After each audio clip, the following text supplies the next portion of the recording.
क्या सचमुच अब राज ठाकरे महाराष्ट्र के नए मुख्यमंत्री के दावेदार हैं? तो ये बहुत ही सोचने योग्य विषय है। आप सभी को बता दें किस तरीके से महाराष्ट्र की सत्ता में इस समय कुछ बड़े दावेदार हैं, जिसमें फडणवीस, एकनाथ शिंदे, उद्धव ठाकरे, साथ ही साथ आदित्य ठाकरे। इसी में अगर हम बात करें अजीत पवार की, सुप्रिया सुले की, कांग्रेस पार्टी से भी कई सारी बातें निकलकर सामने आ रही कि हम भी मुख्यमंत्री बनेंगे।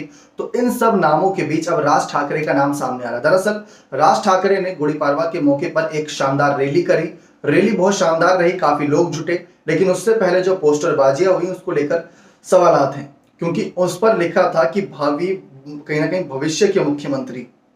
अब राज ठाकरे की पार्टी के नेताओं ने ये पोस्टर लगाए तो बहुत सोच समझ कर लगाए होंगे।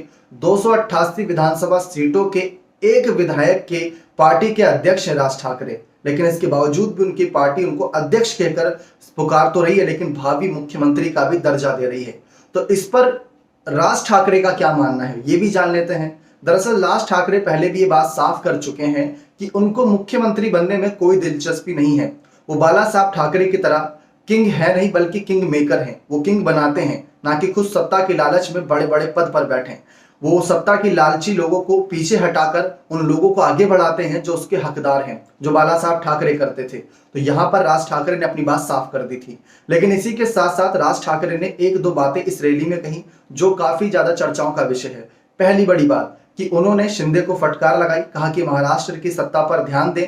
सबसे बड़ा मामला उन्होंने लाउड स्पीकर का उठाया। लाउड स्पीकर के मामले में उद्धव ठाकरे फंसते नजर आए थे, तो वहीं पर राज ठाकरे ने एकनाथ शिंदे को भी लपेटे में लिया। उन्होंने कहा कि अगर लाउड स्पीकर मामले पर आपसे फैसला नहीं हो रहा तो हमें सौंप दें, हम इस पर फैसला कर लेंगे अपने अंदाज में। इसी के साथ साथ उन्होंने जो सबसे बड़ी बात कही, उन्होंने कहा कि विधानसभा चुनाव अभी हो जाने चाहिए, क्योंकि एनसीपी, कांग्रेस, शिवसेना उद्धव की जो है और साथ ही साथ शिंदे की जो है और बीजेपी, ये सब दावा कर रहे हैं कि हम होंगे मुख्यमंत्री, हमारी पार्टी बढ़िया है, हमारी पार्टी को समर्थन कर रही है जनता। तो उन्होंने साफ कहा कि अगर आप सभी को इतना लग रहा है कि जनता आपको समर्थन कर रही है, आपको समर्थन कर रही है, तो क्यों ना चुनाव करा लिया जाए।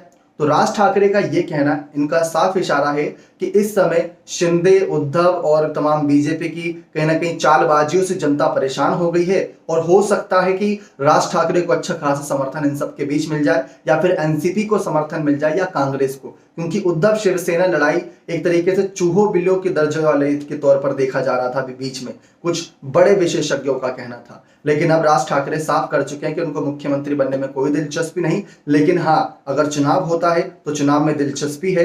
गठबंधन किससे होगा, इस बात पर भी सवाल खड़ा होता नजर आएगा। फिलहाल शिंदे मुख्यमंत्री हैं और शिंदे को मुख्यमंत्री पद पर रहते हुए राज ठाकरे ने साफ कहा कि सोच समझकर और बहुत अच्छे फैसले लीजिए, महाराष्ट्र की सत्ता चमका दीजिए। अब देखते हैं क्या कुछ यहाँ पर बड़े ऐलान राज ठाकरे के खिलाफ उद्धव करते हैं या शिंदे इन सब बातों का जवाब देते हैं। बने रहें चैनल के साथ, ऐसी और तमाम जानकारियों के लिए बहुत बहुत धन्यवाद।